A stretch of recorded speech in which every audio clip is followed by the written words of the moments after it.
science question on the internet. A short one and then a long one with a sort of a hint.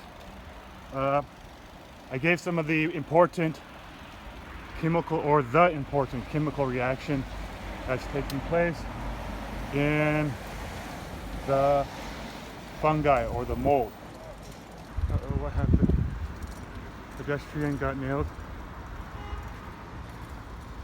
Yeah, chill out, people. Chill out. Yeah, so the important equation is going to be glucose plus oxygen, carbon dioxide, and water. And if you balance the equation, you're going to have 6 moles of oxygen produce 6 moles of carbon dioxide. And so the volume of each gas is exactly the same, theoretically. But theory is not reality.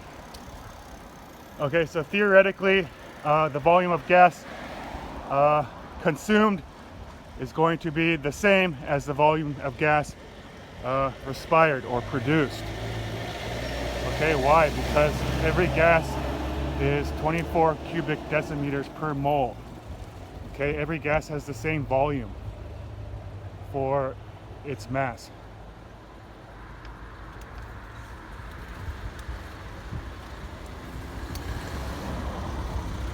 Yeah. So let me try to explain that a little bit more clearly. So for example, 1 mole of hydrogen is 1 gram, right? So 1 gram of hydrogen gas is going to be 24 cubic decimeters at room temperature and pressure, okay? 101,323 pascals. That's atmospheric pressure at sea level. We just rounded to 101,000 is good enough. Room temperature, 25 degrees Celsius. Okay. 273 degrees Kelvin. Okay, so, all right, so I didn't finish explaining. So 1 gram of hydrogen gas at room temperature and pressure is 24 cubic decimeters. All right, so oxygen mass is 16. So 16 grams of oxygen is 1 mole, and it will have also a volume of 24 cubic decimeters. So if 6 moles of oxygen are produced and 6 moles of carbon dioxide are produced, the volume is almost exactly the same. Honestly, I think the volume of the carbon dioxide will be a little tiny bit less, but unnoticeably, because it's a bigger molecule. It's going to have stronger intermolecular forces of attraction. They're called van der Waals forces, right? So carbon dioxide is not polar, but it's big, and yeah, so it's bigger means a stronger intermolecular forces. But if it were polar, like ammonia gas, then it's even more stronger, because polar van der Waals forces, polarity is the strongest van der Waals forces, which are pretty much really small intermolecular forces of attraction. Okay, wow, now I'm really rambling on. I can't talk like this to my students because they're just gonna go blank. So normally I talk really slow and write things on the whiteboard. So I'm not used to speaking like fast, quickly about this topic, and I think it's really good practice here to practice actually talking like a normal person, because my students, most of them don't speak English. Yeah, so I'm not used to talking quickly about these subjects, but I want to be able to do that a lot better.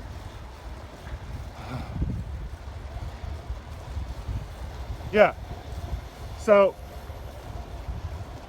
if looking at the theoretical chemistry, the gas produced should be exactly the same volume as the gas that was consumed by the fungi to oxidize glucose, right? That's what people do. We oxidize glucose, just like fungi.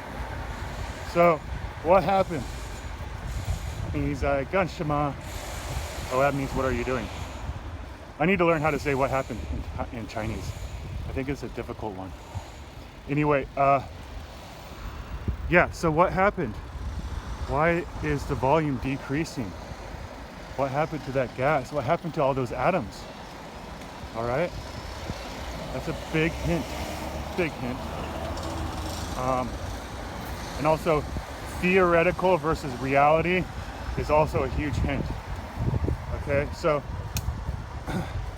don't think theoretically, right? Nature, the world doesn't operate theoretically.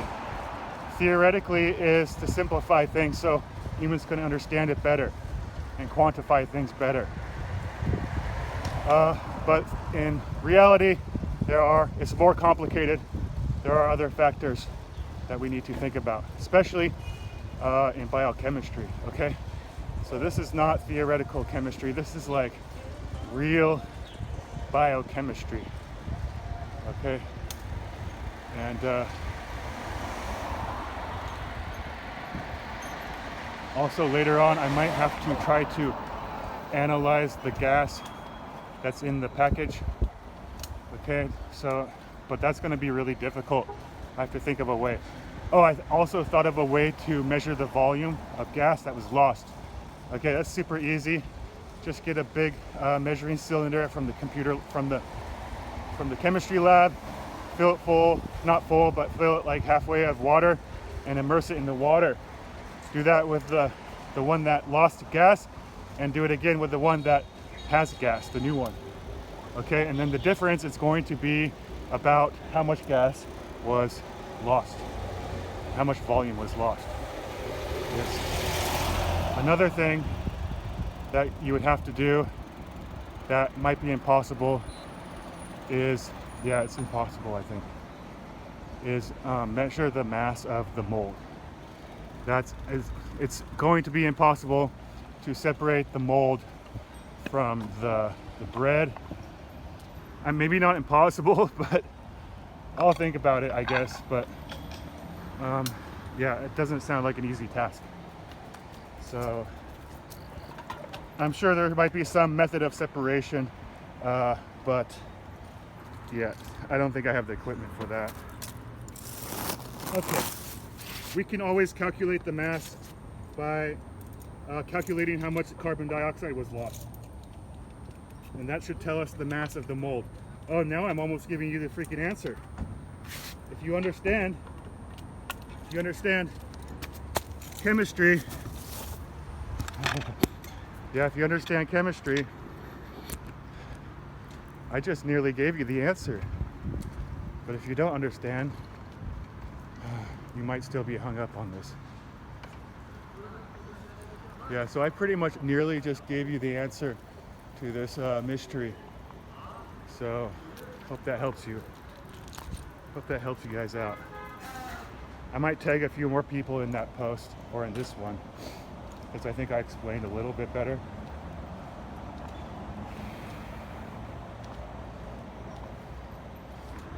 Who else did I want to tag in this post?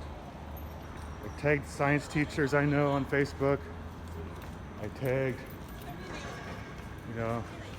science or chemistry majors I know, like one of my cousins. I don't know, I'll go through and look, see if there's any other nerds out there. Tag Carl, he's really good with, he's a biology teacher, so he knows everything about that. Teaches A-level biology. And he can just ramble on about this stuff like I'm doing, but he can do it even better, like more professional sounding. I can't talk like that though, because I'm so used to talking to people like they're non-native speakers, so I talk to them very slowly.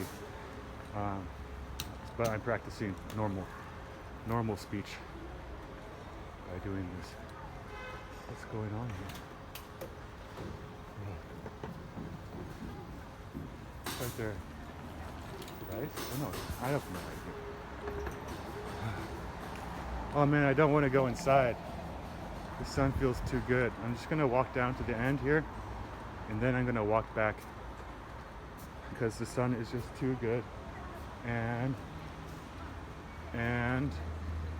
it's gonna be winter soon. Like it's freaking 27th, Friday the 27th of October, and like it's gonna be in November in 5 days.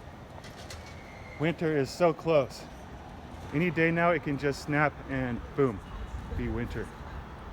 So I'm thankful for all the nice warm days we've had in this October compared to last year. Yes. Tomorrow should be even better because the air is going to clear out. Oh, it feels so good.